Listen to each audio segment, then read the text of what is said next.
Good morning my dear students. Today we will learn about complement of a set यानी समुच्चय का पूरक। Complement of a set को समझने के लिए मैंने यहाँ पर एक एग्जाम्पल लिया है। u इक्वल टू 1 2 3 4 5 6 7 8 9 10 ये एक यूनिवर्सल सेट है और एक दूसरा सेट मैंने लिया है a इक्वल टू 2 4 6 8 10। ठीक, यहाँ पर u यूनिवर्सल सेट सार्वत्रिक समुच्चय है और a एक दूसरा समुच्चय है। ठीक, तो ये देखिए आपको इसमें दिखाई दे रहा होगा कि जो ए में एलिमेंट्स हैं 2 4 6 8 10 ये सारे के सारे एलिमेंट्स यू में हैं 2 4 6 8 10। ठीक, उसके अतिरिक्त यू में कौन से एलिमेंट्स बचते हैं 1 3 5 7 एंड 9। ठीक है, तो देखिए ए का पूरक समुच्चय, ए का पूरक समुच्चय वो समुच्चय होता है, इसको ए डैश लिखते हैं, वो समुच्चय होता है, उन अवयवों का समुच्चय होता है जो यू में होते हैं और ए में नहीं होते। ठीक, यानी क्या ए को बिलोंग नहीं करेंगे और यू को बिलोंग करेंगे। एक्स बिलोंग्स टू यू किंतु X does not belong to A. ठीक है बच्चों, अभी देखिए इसको सरल भाषा में अगर हम कहें तो उन सभी अवयवों का समुच्चय जिनको अगर हम ए में शामिल कर दें तो हमें यू प्राप्त हो जाएगा। क्या क्या है वो अवयव, देखो यहाँ पर 1 3 5 7 एंड 9। तो ये क्या है 1 3 5 7 9 है। ये हमें कैसे मिलता है, देखो u माइनस ए करके। u माइनस ए में भी देखो कौन से एलिमेंट्स हैं, वो सारे एलिमेंट्स जो u को बिलोंग करते हैं लेकिन a को बिलोंग नहीं करते हैं। यदि इन सारे अवयवों को हम a में शामिल कर दें तो हमें क्या मिल जाएगा u। और सरल शब्दों में अगर हमें कहा जाए तो उन सारे अवयवों का समुच्चय जो a को पूरा करके ए को पूरा करके u बना दें। समझ रहे हैं आप लोग, ए को पूरा करके यू बना दें, उन्हें हम क्या कहेंगे समुच्चय का पूरक। और इसे प्रदर्शित कैसे करते हैं ए डैश से। ठीक है, और ये क्या होता है यू माइनस ए। एक दूसरा और एग्जाम्पल ले लेते हैं। Suppose universal set A equal to है A B C D E and F. A equal to है ए बी सी, तो ए डैश इसका पूरक यानी इसको पूरा करने वाला, ए का पूरक समुच्चय यानी ए को पूरा करने वाला समुच्चय क्या हो जाएगा, इसमें कौन से अवयव आ जाएंगे डी ई एफ। अब इन दोनों को शामिल करके देखो ए यूनियन ए डैश इनका सम्मिलन अगर हम कर लेंगे तो क्या मिलेगा हमें A B C D E F. और ये कौन सा सेट है, सेट यू। यानी ए और ए डैश का जब सम्मिलन कर दिया जाता है तो हमें क्या मिलता है यूनिवर्सल सेट यानी सार्वत्रिक समुच्चय। सार्वत्रिक समुच्चय मिलेगा। समझ आए बच्चों। इसी तरह से देखो ये क्या है, एक दूसरे के पूरक होते हैं। ए का पूरक ए डैश होता है और ए डैश का पूरक क्या होता है ए होता है।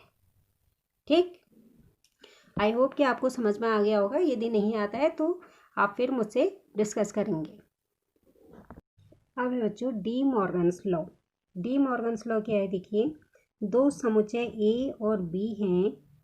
ठीक, इनका यूनियन, इनके सम्मिलन यानी यूनियन का पूरक उनके पूरकों का सार्वनिष्ठ होता है। दो समुच्चयों के यूनियन का पूरक यानी कॉम्प्लीमेंट उनके कॉम्प्लीमेंट का इंटरसेक्शन यानी सार्वनिष्ठ होता है। ठीक, तथा दो समुच्चयों के सार्वनिष्ठ का पूरक उनके पूरकों का सम्मिलन होता है। इसको एक एग्जाम्पल से ले लेते हैं। लेट यू एक यूनिवर्सल सेट हमने ले लिया 1 2 3 4 5 6 एंड 7। एक सेट ए ले लिया यहाँ पर 1 2 3। एक सेट बी ले लिया यहाँ पर हमने 3 4 5। ठीक, अब देखिए क्या है, फर्स्ट क्या था, ए यूनियन बी का complement equal to A complement intersection B complement. इसे हम यहाँ पर प्रूफ करेंगे। तो ए का कॉम्प्लीमेंट वो सारे एलिमेंट्स जो यू में हैं और ए में नहीं हैं। देखो 1 2 3, बाकी के एलिमेंट्स रह गए 4 5 6 7। ठीक, और यहाँ पर देखिए बी है 3 4 5, तो बी का कॉम्प्लीमेंट क्या हो जाएगा, वो सारे एलिमेंट्स जो यू में हैं और बी में नहीं है। 3 4 5 को हटा देंगे, बाकी क्या बचे 1 2 6 एंड 7। ठीक है बच्चों, अब इसे प्रूफ करते हैं। तो A union B equal to A union B क्या आया 1 2 3, वो सारे एलिमेंट्स जो या तो ए में हैं या फिर बी में हैं। 4 5, देखिए 3 दोनों में था तो हम सिर्फ एक बार इसे लिख लेंगे, 3 लिख लिया।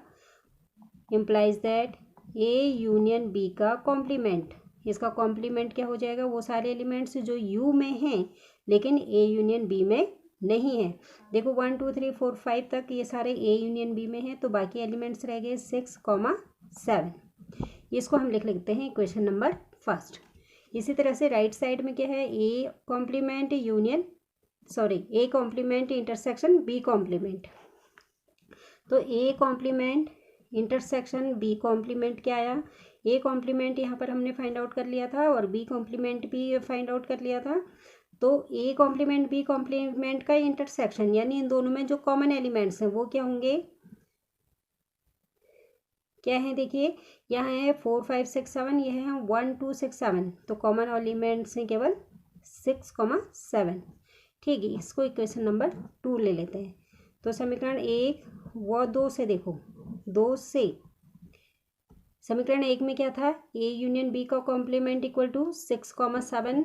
ये सेट में 2 एलिमेंट थे और यहाँ पर A complement intersection B complement, यहाँ पर भी 2 एलिमेंट्स का ही सेट है 6 7, यानी ये दोनों क्या है, सेम है। से हमें मिलता है ए यूनियन बी का complement equal to A complement intersection B complement. ठीक है बच्चों, सिमिलरली इसी एग्जाम्पल से आप इसे भी प्रूफ कर सकते हैं। कैसे कर सकते हैं, देखो A intersection B find out कर लीजिए पहले। ए इंटरसेक्शन बी, इन दोनों में कॉमन एलिमेंट्स क्या है, केवल 3।